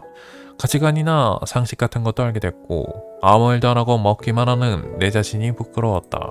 청소나 세탁 같은 집안일도 도우려고 했다. 그때부터 나는 섬세한 일을 어려워했다. 생선을 3마리 사오라는 심부름을 받았을 때 나는 잘못해서 생선을 6마리나 이게 말이 돼? 나는 3을 2다음으로 기억하고 있었는데 그때는 어째서인지 몰라도 2다음을 6으로 기억했던 것이다. 이러면은 뭐 그럴 수 있지. 결국 양이 너무 많아서 둘이서는 다 먹을 수가 없었던 나머지 이웃집에 나눠주었다. 할머니는 아무것도 모르는 내 시선으로 봐도 가난했다. 식사는 항상 적었다. 사치품도 거의 없었다. 돈은 소중했다. 하지만 할머니는 내 실수를 웃으면서 용서해 주셨다. 머리를 쓰다듬으면서 천천히 하렴 이라고. 내가 16이 되었을 즈음이었다. 읽고 쓰는 법이나 산수를 배운 나는 섬에서 일을 찾기 시작했다. 공부도 못하고 덜렁대는 나를 써주는 것은 거의 없었다. 이곳저곳 찾다가 어부 아저씨를 돕는 일을 하게 되었다. 건진 생선을 옮기기만 하면 되는 일이었다. 담례로 생선을 받았다. 배를 골지는 않게 되었지만 나는 더 호강을 시켜드리려고 했다. 됐다. 그렇게 용쓸 필요는. でも私、おばあちゃんにもっといいものを食べさせてあげたいの。 그 후로 몇 년이 지나 나는 섬을 나가자고 결심했다. 무슨 수를 써서라도 돈을 벌고 싶었다. 여러 사람들의 조언을 듣고서 나아에 가면 일이 많다는 걸 알게 되었다. 할머니를 두고 가는 건 괴로웠다. 하지만 돈만 벌면 괜찮다고 생각했다. 돈만 있으면 할머니가 행복해질 거라고. 그리고 나는 그 시절 다른 사람들과는 다른 무언가가 될 수 있다고 스스로를 믿었다. 출발하는 날 할머니는 노트 한 권을 선물해 주셨다. 할망은 도시를 잘 모른다는 게 여기다가 여러모로 알아봐서 적어뒀다. 괜찮으면 보게 마시. 두꺼운 노트에는 할머니가 책에서 찾은 인생에 도움이 되는 말들이 적혀 있었다. 꼼꼼히 적힌 표에는 할머니의 마음이 가득했다. 이걸 찢은 거야. 아리가또. 大切にするね. 좀 미안할 만한데. 주목이 너는 노력가니까 분명 훌륭한 어른이 될 거라. 할머니는 한국까지 배웅을 나오셨다. 나는 배를 타고 있는 힘껏 손을 흔들었다. 근데 이거 번역 누가 한 거야? 진짜 그 사투리를 이렇게 번역을 해놓을 줄이야. 굉장히 고급 스킬이군요. 섬을 나왔을 때부터 노트는 가장 내 소중한 보물이었다. 그래서 나아에 가셨군요. 그런데 무슨 일을 하셨길래 이런 사진이 나와요? 히카루고는 주머니에서 사진을 꺼냈다. 知ってたんだ. 우연히 찾았어요. 黙ってる必要もなかったのか. 아이돌이죠. 꿈이었나요? 全然稼げれば何でもよかったんだよ. 당시에 나는 아이돌이 뭔지 잘 몰랐다. 아이돌뿐 아니라 일본 문화나 상식을 깨끗이 잊은 상태였다. 산수나 국어는 조금 할 줄 알아도 그런 상식이 없었던 나는 도시에서 일을 찾을 수가 없었다. 생활비를 버는 것도 고생했다. 곧바로 생활이 난감해졌다. 스카우트 된 건 그때였다. 너 귀엽고 스타일도 좋으니까 아이돌 하자고 라고 하는 사무소 사람이었다. 아이돌로 출세하면 억만장자도 그림의 떡이 아니다. 그런 건 알고 있었구나. 그런 설명을 들었다. 어찌되었든 돈을 벌고 싶은 나에게 딱 맞는다고 느꼈다. 아이돌을 대하는 마음은 그 이하도 아니었다. 나는 사무소가 소개해준 술집에서 일하면서 아이돌 양성소에 다니는 것을 권유받았다. 그러면 억만장자가 될 때까지 생활비도 벌 수 있다고 한다. 하지만 한 가지 문제가 있었다. 아이돌 양성소에 입학하려면 100만 원이 든다. 낼 수 있는 돈이 아니었다. 나는 아이돌을 포기하겠다고 스카우터에게 말했다. 그러자 사무소 사장이 호출했다. 샤초, 나는 확실히 재능이 있어. 1년만 하면 잘 된다니까. 보직하지. 사장에게 설득당해서 본격적으로 아이돌을 지망하기로 했다. 나는 이것밖에 없다고 생각하게 되었다. 처음으로 재능이 있다는 말을 들었다. 거기에 매달릴 정도로 나에겐 아무것도 없었다.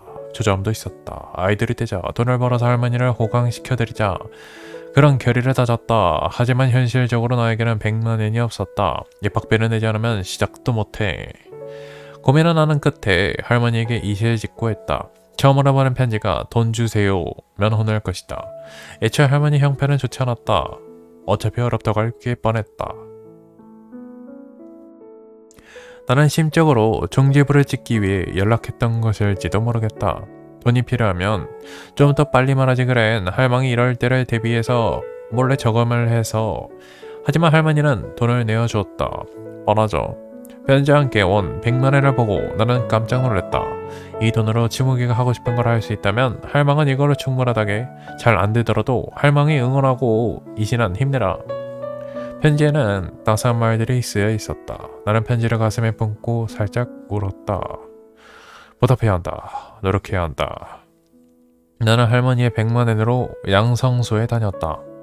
누구보다 노력해서 나는 연습생으로 데뷔했다.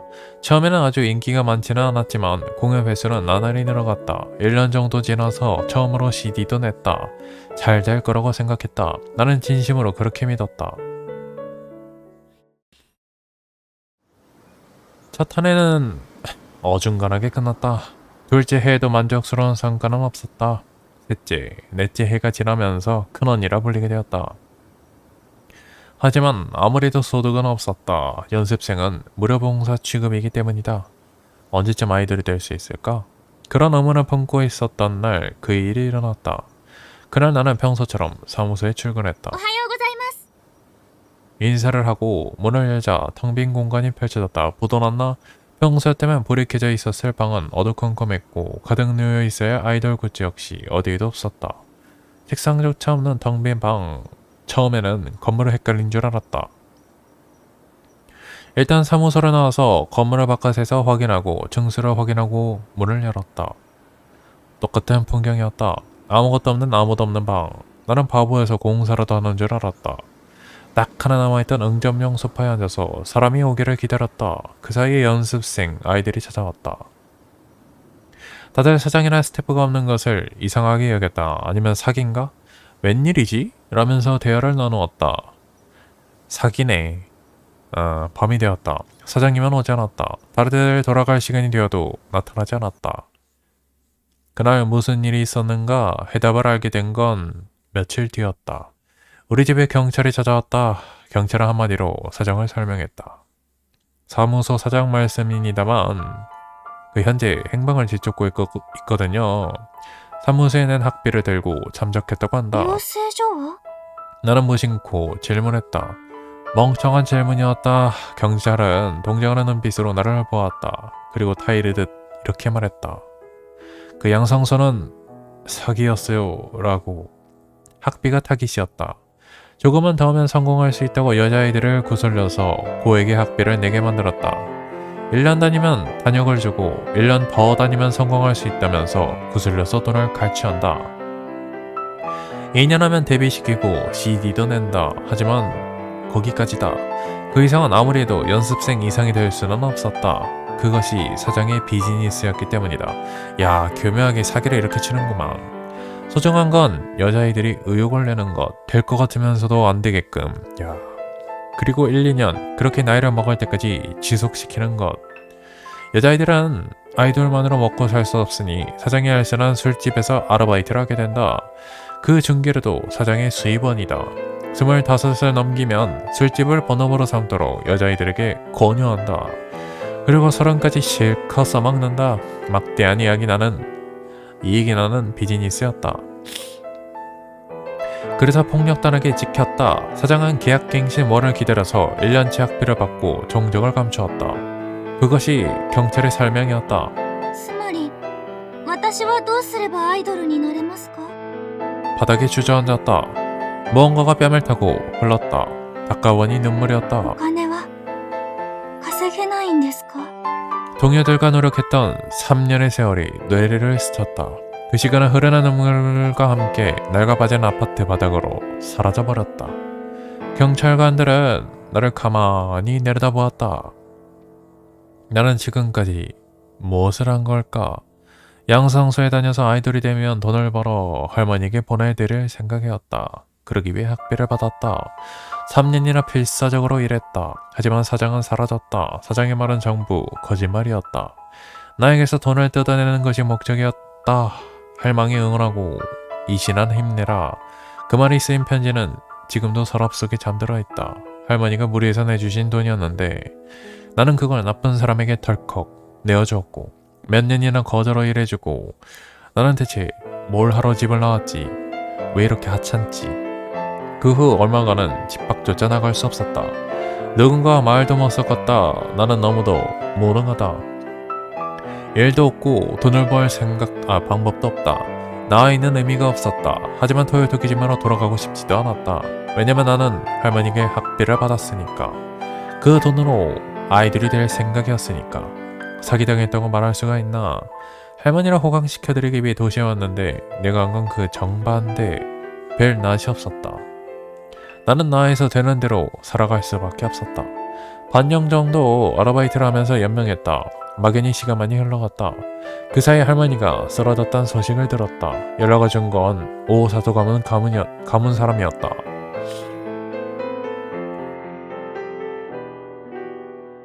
히사쿠지마에 도착하자 병원까지 내달려서 할머니 병실 번호를 물었다. 접수대에서 기다리는 시간이 몇 시간처럼 느껴졌다. 이쪽으로 오세요. 안내받은 건 지하였다. 차가운 방에서 할머니가 잠들어 계셨다.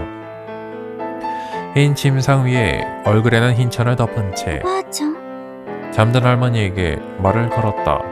대답은 없었다. そうだよねおばあちゃん返事をしてお願い 낙상 사고였어. 누군가 뒤에서 말했다. 오사도 검은 사람이 입구에 서 있었다. 그렇게 사정을 일부 설명해 주셨다. 할머니가 주방에서 쓰러지셨다고. 그때 머리를 부딪혀서 의식을 잃으셨다고. 집에 아무도 없었던 탓에 발견된 건 다음날이 되어서였다고. 일찍 돌아왔더라면, 누군가가 집에 있었더라면 목숨을 건질 수도 있었을 텐데 안타까워 정말로. 그는 내 눈을 바라보면서 말했다. 거기에 담긴 의미는 명백했다. 나는 힘이 풀려서 바닥에 주저앉았다. 요시에 씨는 소녀와 다시 함께 사는 게 꿈이란 말을 하셨지. 소녀는 어디서 뭘 하고 있었을까? それは 소녀와 같이 살 수만 있다면 돈은 필요 없던 게 아니었을까? 아니 필요 없다고는 했지만 요시에 씨는 말년의 식사조차 제대로 못하셨어. 어디다 큰 돈을 쓰셔서 그랬겠지. 아는 거 없냐? 그는 죄를 비난하듯이 말했다. 그 발언에 나는 수긍했다. 억척스럽게 나에 남지 않았더라면, 재능이 있어서 아이돌 데뷔를 했었더라면, 셋 중 하나라도 달성했더라면 할머니는 집에서 넘어지지 않으셨을 것이다. 넘어졌더라도 내가 병원에 모셔갈 수 있다. 그래서 너는 나에서 뭘 했니? 비난하는 말이 편안하게 느껴졌다. 何をしていたんでしょうね。 모르겠다. 나는 무엇을 하러 집을 나왔는가? 나는 뭘 했던 걸까? 장례식에는 많은 섬 사람들이 왔었다. 할머니를 아는 분들이 다들 모여 있었다. 나는 맨 앞자리에 조용히 앉아 있었다.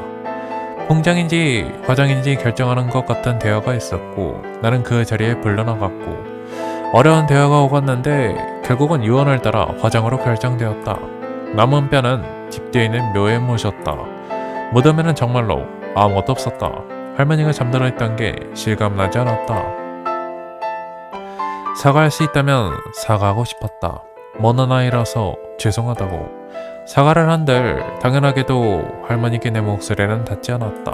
내 죄는 무슨 수를 써도 사라지지 않는다. 죽으려고 했다. 그때 김이나라이님이 부르셨다. 할머니와 김이나라이님은 면식이 있었고 개인적인 교우도 있었다고 한다. 그런 이야기를 멍하니 들었다. 김이나라이님은 갑자기 낮은 목소리로 말했다. 도망치는 건 관두거라. 죽음은 결코 구제가 아니다. 치열하게 살아가는 것이 용서받는 길이다. 요시의 영혼은 가까이에 있다. 너를 네가 나아가는 길을 지켜보고 있다. 만약 네가 요시에 씨에게 미안하다고 생각한다면 요시에 씨가 만족할 만한 사람이 되거라. 키미나라이님의 말에는 힘이 있었다. 노력해야 된다고 생각했다. 동시에 나는 노트를 떠올렸다. 할머니가 내게 준 마지막 선물이었다. 이걸 주실 때 할머니는 말씀하셨다. 훌륭한 어른이 되라고.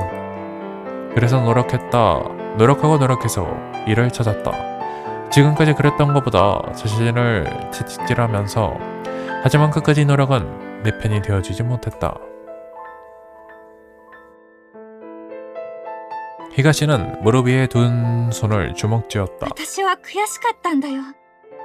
西目くんもみんなも私より若くてちゃんと仕事をしてるのが憎かったんだよ。西目くんを見るたびに本当はこう思ってたんだよ。私と違ってできる子だなって。普通に仕事をして普通の大人になれるんだろうなって。私にはできないのにどうしてできるんだろうなって。 나라된 말에 나는 당황했다. 중어는 익숙했다. 어렸을 적부터 샤처럼 맞았다. 하지만 믿고 있던 사람이 그런 말을 던지자 마음이 마비되었다. 히가시는 항상 부드러운 미소를 띠고 있었다.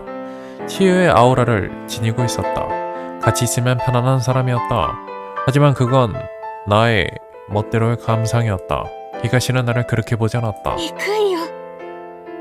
西目くんが君たちが本当にどうしようもなく 동의도 반박도 못했다. 해줄 말이 없었다. ごめんね。でもこれが本当の私。軽蔑したでしょ。 그건 드디어 입이 움직였다. ああ、最低だよね。ダメなのは自分のせいなのに人のせいばかりにする。 그런 거 아니에요. 嘘だよ。君は調子のいいことばかり言うピエロだもの。 그건 공허한 눈이 노려보자 목이 막혔다. 말이 나오지 않았다. 이전에 나는 그렇게 침묵을 골랐다. 그 결과 릴루가 손을 썼다. 죄란 그런 것이다. 뭐든 좋다. 억지로라도 침묵을 깨고 싶었다. 처음 히가시를 만났을 때 좋은 사람이라고 생각했어요. 말도 잘 들어주고 이런 좋은 사람도 있구나 하고 생각했어요. 그런 사람 본 적 없었으니까요. 히가시뿐이었어요. 처음 만남부터 그렇게 다정하게 대해 주었던 그런 어른은 어른 중에서도 친절한 사람이 있다는 것, 그게 제 속에서는 엄청 놀라운 일이어서, 그러니까 일을 못하는 건 저에게는 상관없어요. 제가 할 말은 아닐지도 모르겠지만요. 생각한 말을 전부 뱉어냈다. 어린애의 생때나 마찬가지다. 왜 그렇게 자신을 부정하시죠? 왜 제가 난생 처음으로 대단하다고 생각한 어른이 이렇게 부정당해야만 하냐고요. 히가시가 눈을 동그랗게 떴다. 시선이 마주치자 쓴웃음을 지었다. ごめんね。八つ当たりだったね。 바로 사과하잖아요. 역시 좋은 분이었잖아요. 持ち上げてくれなくていいよ。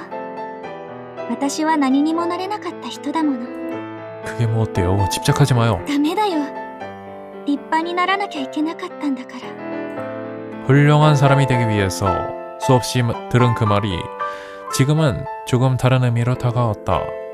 히가시는 성공해야만 했다. 히가시의 할머니가 그렇게 되길 바랐기 때문이며 그 때문에 거금을 주었기 때문이다.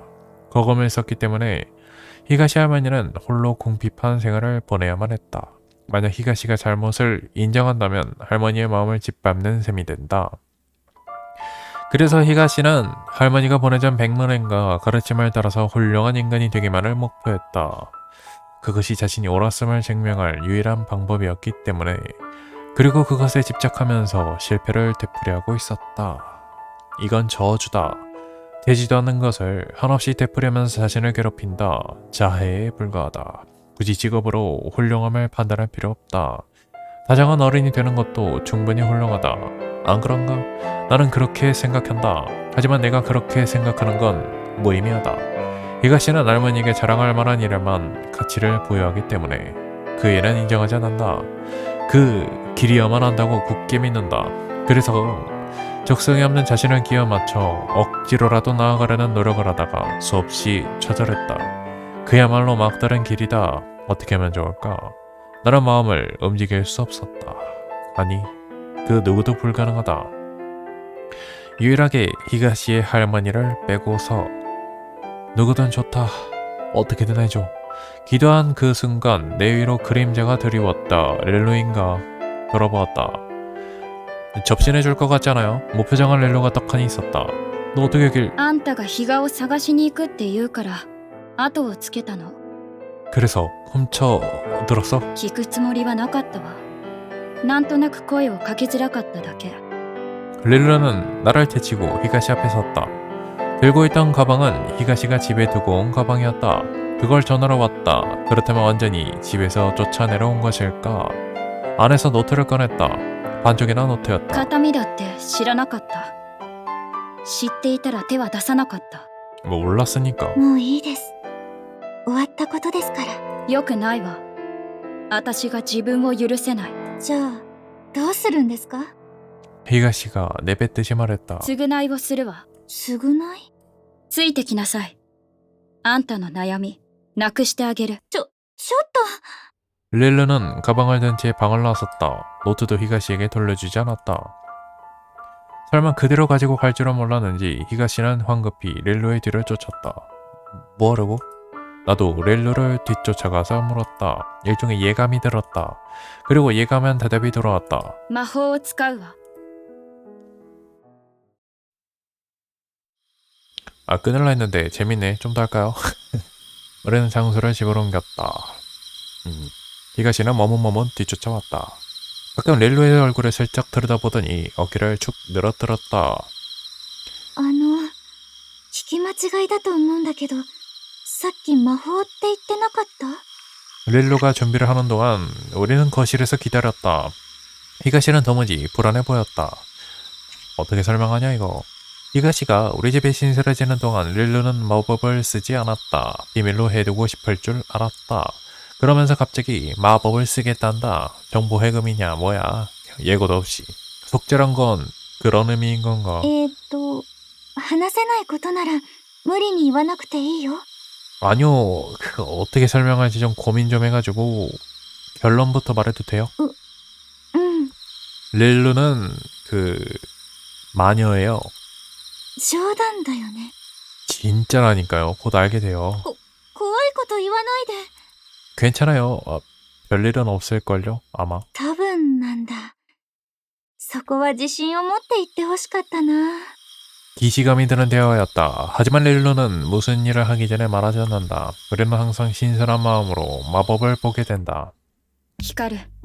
比嘉を連れて部屋に来て。 준비가 끝났다. 우리가 서재로 가자 지난번과 마찬가지로 모의 신전이 구축되어 있었다. 사방에는 내 대신을 향한 중문이 쓰인 부적, 책상은 재단 대용품이고 성수 역할을 하는 수돗물과 성화 역할을 하는 양초, 그리고 책을 쌓아 올려 만든 곡물을 올리는 받침. 지난번과 같이 곡물로는 닭고기를 산처럼 쌓아 올렸다. これ、何？ 산더미 같은 고기를 본 히가씨가 시겁했다. 설명하라 해도 마법인데요? 이상의 정보는 말해줄 수가 없었다. 뭘 할 건지 설명해줘도 되잖아? 릴루에게 바통을 넘기자 수긍하면서 魔法は大きく2種類に大別されるわ。私が普段使うような魔道具や簡易な魔法陣で力を発現させるもの、それから力あるものと契約を交わし高度な魔法を借り受けるもの。何を言っているのかわからないんですけど。 릴루가 손바닥을 내밀었다. 갑자기 히가시 앞에서 불덩어리가 나타났다. 今あんたの目の前に浮かばせたのが前者。魔道具である指輪を使って炎を作り出したの。魔法には属性があって、火、水、風、土は魔力さえあれば比較的容易に行使できる。けれど属性は他にもあって神の数だけ存在してる。特に有名なのは光と闇で、私は闇に連なる夜の魔法に特化してるわ。だから魔女。 릴루는 목에 건 펜던트를 들었다. 위르겐의 증표, 마녀의 힘을 증명하는 액세서리이지 그 자체는 마도구가 아니다. 하지만 릴루의 고향에서는 소지만 해도 대다수의 민간인으로부터 미움을 사는 모양이니 어떻게 보면 저주 아이템이다. 今の炎は本物で、ということは魔法も本物？そうよ。 릴루는 여발한 듯이 손바닥에서 물을 만들어냈다. 보기에는 마술쇼 같았지만 특별한 장치는 없었다. 逆に人間では行使できない魔法も数多くあるの。そうした魔法は神々とその眷属のような力ある者のみが扱える高度なもの。けれど人間は対価を支払い力ある者と交渉することでそうした魔法を借り受けることができる。もちろん呼び出した者によって借り受けられる魔法の種類に制限があるわ。以前私は夜の眷属を召喚した。おそらくだけど今回も呼びかけに応じてくる可能性が高い。だからそれを見越してある程度強大な魔法を要求する予定。 릴루의 설명은 잘 이해할 수 없었다. 하지만 어쩐지 위험한 냄새가 났다. 큰 수확을 누리는 행위는 항상 리스크를 동반한다. 괜찮겠어? 成功させないと使えないくらいの魔法だもの。ダメでも呼ぶしかないわ。 생각했던 것보다 큰일이었다. 뭘 할 거야 얘는? 一応あんたたちには害が及ばないよう配慮するわ。 일말의 불안감을 남긴 채 의식이 시작되었다. 릴루는 방 입구에 앉아 울리는 듯한 낮은 목소리로 주문을 외웠다. 절대로 일본어가 아닌 단어들이 온 방 안에 스며들었다. 나 히가시는 조금 떨어진 장소에서 의식을 지켜봤다. 주문에 맞춰 방이 작게 진동하기 시작했다. 머지나 방 전체의 윤곽이 애매하게 부해지기 시작했다. 싸늘한 공기가 복도에서 흘러나왔다. 지난번에는 이 시점에서 이미 소환이 완료되어 있었다. 아무도 없었던 방에 인간이 아닌 존재가 현현했다. ノートを。 릴루가 노트를 요청했다. 히가시는 불안한 표정을 보였지만 내가 끄덕이자 릴루에게 노트를 건넸다. 노트를 은쟁반에 올리고 방 안에 밀어넣었다. 순간 공기가 변했다. 천장에서 검은 액체가 뚝뚝 떨어지면서 노트를 완전히 덮었다. 이 풍경을 보는 건 두 번째였지만 정심으로 무언가에 대한 공포는 사라지지 않았다. 히가시가 내 손을 쥐었다. 나도 그 손을 잡았다. 정적이 감돌았다. 지난번엔 이쯤 되어 양초가 꺼지면서 의식이 끝났었는데 이번에는 아닌 모양이었다. 방 안에 검은 안개가 깔려 있었다. 촛불을 가로막을 정도로 짙은 안개가 온 방을 채웠다. 씨름하는 소리, 어쩌면 속삭이는 소리, 사람 목소리 같은 게 그림자 속에서 흘러나왔다. 이상 상태를 목격한 나는 무의식적으로 물어봤다. 무슨 일이야? 見ていればわかるわ。日が前に来て中を見なさい。 부르자 히가시가 어깨를 떨었다. 겁냈지만 앞으로 나 안개를 보았다. 何も見えません。見えるわ。よく見て。 접신이 아니라 할머니 만나게 해주는 것 같더라고. 나도 뒤에 서서 눈을 찌푸렸다. 검은 안개다. 복잡한 모양으로 일렁거렸다. 속삭이는 목소리도 들렸다. 안개가 차차 선명해졌다. 가장 먼저 보인 건 사람 얼굴이었다. 안개가 사람 얼굴 모양으로 모인다. 왜소했다. 허리가 굽어 있었다. 나이가 많은 모양이었다. 여성 같다. 누굴까? 나는 모르겠다. 하지만 히가시는 알아본 모양이었다. 嘘。そんなのありえない。 와우. 믿기 힘든 것을 본 듯한 표정을 지었다. 무심코 흘러난 자신의 목소리를 듣고 본인도 놀란 모양이었다. 부정하려는 듯이 고개를 저었다. 사람의 형체는 어느 정도 윤곽을 그린 상태로 멈추었다. 어렴풋이 봐도 노인의 모습이었다. 안개를 댄 몸이었지만 얼굴 주름까지 구분이 갔다. 히가시도 비슷한 표정을 짓고 있었다. 경악한 나머지 말도 안 나왔다. 그 목소리 설마 싶었는데 지무기연 안개가 목소리를 냈다. 히가시가 격한 반응을 보였다. そうだよ。私だよ。紬だよ、おばあちゃん。 말도 안 돼. 히가시 할머니는 이미 時間がないから手短に説明するわ。今、私は人ならざる者の力で比嘉義恵の魂を呼んだわ。呼べるのは一度だけ。とどまっていられる時間も十数分。悔いのないように話しなさい。特に比嘉はね。 릴루가 히가시의 어깨를 잡고서 얼굴을 보았다. あんたには確認しなきゃいけないことがある。そうでしょ。 할머니와 한 약속이 히가시를 괴롭히고 있다면 그 약속을 취소하면 된다. 간단한 해결법이다. 누구나 바로 떠올릴 것이다. 릴루도 같은 발성에 이르렀다. 그리고 영혼을 불러내는 방법으로 실현했다. 무슨 장꼬대 같은 상황이야. 치묵이 왜 울고 있? おばあちゃんにまた会えたから。 뭔가 갑자기 불려나온지라 할망은 뭐가 뭔지 모르겠느라. なら、はっきり言うわ。比嘉義恵は半年前に死んだわ。ここにいるのはあなたの魂だけよ。 주저앉아 오는 히가시 대신에 릴루가 경위를 설명했다. 히가시가 나아에서 실패를 반복했던 것, 토요토키지마로 돌아와서도 일이 잘 안 풀렸던 것. 요시 할머니는 눈을 감은 채 가만히 들었다. 잠시 후 툭 물방울이 떨어질 듯 말을 꺼냈다. 미안하다. 할망은 그렇게 될 줄도 몰란. けれど、事実。あんたのせいでこうなった。おばあちゃんのせいじゃないよ。 드디어 히가시가 고개를 들었다. 私に能力がなかったから。それだけなの。だから失敗ばかりしてこんな風になって。 할망이 보기엔 아닌 것 같은데 요시 할머니는 갑자기 끼어들어 단언했다. 실수하면 다시 한번 하면 데클. 지목이네. 네가 너무 어렵게 생각한 거 아니야? それじゃあ立派な仕事なんてできないよ。 필요 없어. 할망은 지목이가 열심히 노력했으면 좋겠지만 괴로운 일을 하기 바란 건 아니야. 히가요시는 분명히 부정했다. 그것이 히가시의 저주를 풀 유일한 방법이었다. 자신의 믿음을 본인에게 부정당하자 히가시가 동요했다. でも私おばあちゃんにお金だってもらったし。 마음대로 쓰면 돼. 뭐였더라? 학비였던가? 히가시는 끄덕이더니 그 직후 고개를 들었다. あのね、本当のことを言うね。私騙されたの。おばあちゃんにもらったお金悪い人に取られちゃったの。あんなにたくさんもらったのに私は何にもなれなかったの。それを知られるのが怖くて嫌で、おばあちゃんに連絡しなくて。だってあんなことになるなんて思ってなかったから。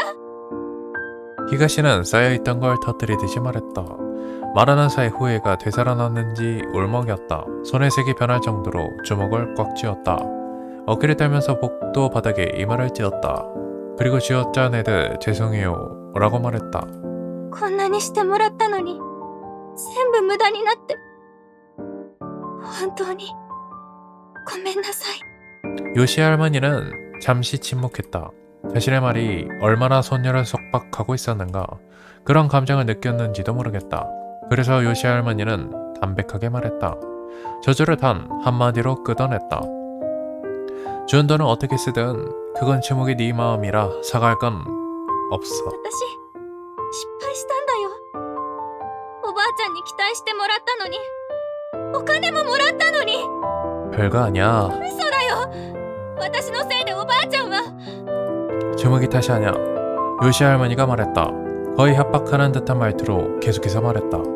할망은 살 만큼 살았어. 그건 확실해. 주먹이 내가 없었던 거는 운명 같은 거야. 마음에 들 것 같아서. 마음에 둘 것 같아서. 마음에 둘 거 없어. どうして怒らないの？ 화내고 자시고 별거 아니야. 할머니는 오래 살다 보니까 실패만 하는 사람을 얼마든지 본다니까. 회사가 망해서 가족들에게 버려진 사람도 있고, 집까지 압류당했는데 그래도 낚시로 먹고 살고, 그래도 뭔가 행복해 보이더라고. 요시 할머니가 말했다. 자신이 본 사람들에 비한다면 히가시의 실패는 별것 아니라고. 당연히 아래를 본다면 밑바닥엔 한도 끝도 없을 것이다. 세상에서 가장 불우한 인간과 비교한다면 우리들의 실패는 없는 거나 마찬가지다. そんな話されてもよくわかんないよ。 그래도 돼. 무슨 상관이야. 인생은 지무기가 즐겁게 살아가는 게 할머니 가장 큰 소원이야. 정말로 그거면 된다니까. 훌륭하고 말고 남이 하는 소리, 그런 거 남하고 자신을 비교해서 얻을 수 있는 게 뭐가 있어.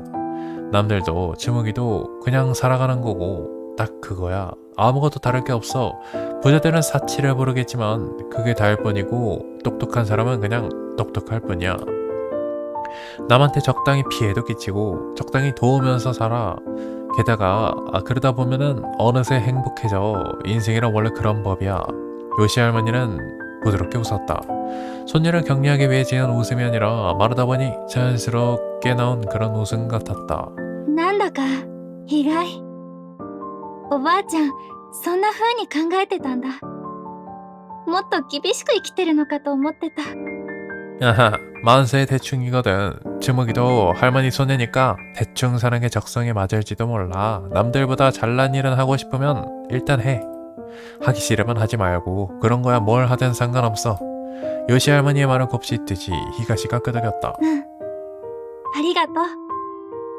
今度はその約束きっと守るよ。 됐어. 약속하지 마. 할머니는 그냥 잊고 행복하게 살면 돼. 忘れないよ。 히가시가 고함치듯이 말했다. 私はおばあちゃんのこと絶対に忘れたりしない。 아하하, 그렇게 말해주니까 조금 짠하구만. 할머니는 하염없이 행복했구나. 私もだよ。おばあちゃんと一緒に暮らせて幸せだった。あの時に戻れたらいいって思う。 그건 어렵겠지. 할머니는 이미 죽었으니까. 지목이는 꼭 행복해져야 돼. 밥도 제때 먹고 푹 자고 건강하게 살아. 할망은 이제 해줄 수 있는 게 없지만 지목이가 행복하기만을 항상 기도한다니까. 릴로가 고개를 들었다. 히가시와 요시 할머니 양쪽에게 눈짓했다. 끝이 다가왔다는 신호였다. 벌써 그렇게 시간이 지났나?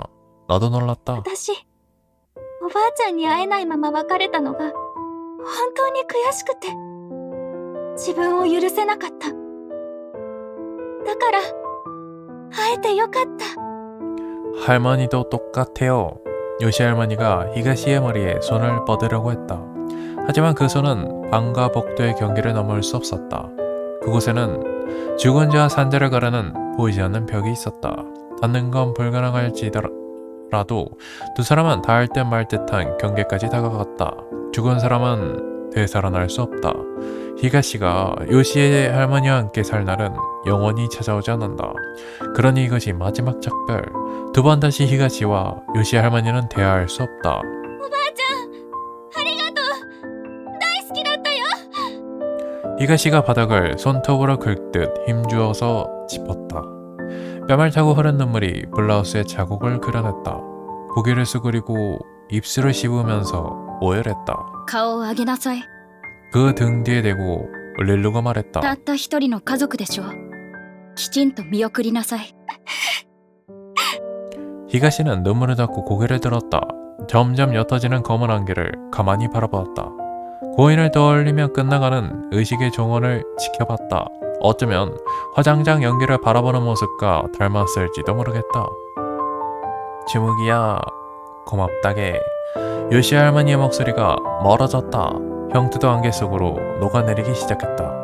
갑자기 히가시가 벌떡 일어났다. 行かないで。私を置いていかないで。おばあちゃん。 히가시가 손을 뻗자 그 손은 서지 안으로 쑥 들어가졌다. 보이지 않는 벽은 사라졌다. 방 안에 가득하던 그 이질적인 기척도 사라졌다. 눈앞에 있는 건 구질구질하게 개조된 서재였다. 불이 꺼진 서재는 어둑어둑했고 먼지 냄새가 가득했다. 기적이라는 흔적은 온데간데 없었다. 아무 이상할 거 없는 평범한 방.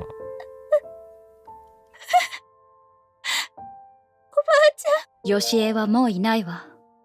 あんたは一人よ。 릴루가 냉정하게 말했다. 그렇게까지 말할 거 있어? 히가시는 가족을 잃었잖아. いいよ。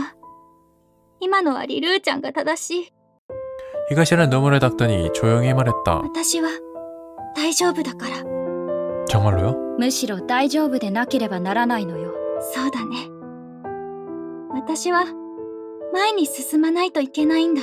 進めるとは限らないけどね。それでも進もうとしないといけないんだと思う。 1년을 다해 나는 기대와 불안은 반씩 품었다. 히가시는 앞으로 혼자 살아갈 수 있을까? 쟁반에 올린 노트는 어느새 사라졌었다. 의식의 대가가 된 모양이었다. 히가시의 마음을 지탱하던 물건이었는데 本当にありがとうございます。この恩はきっと返します。別にいいわ。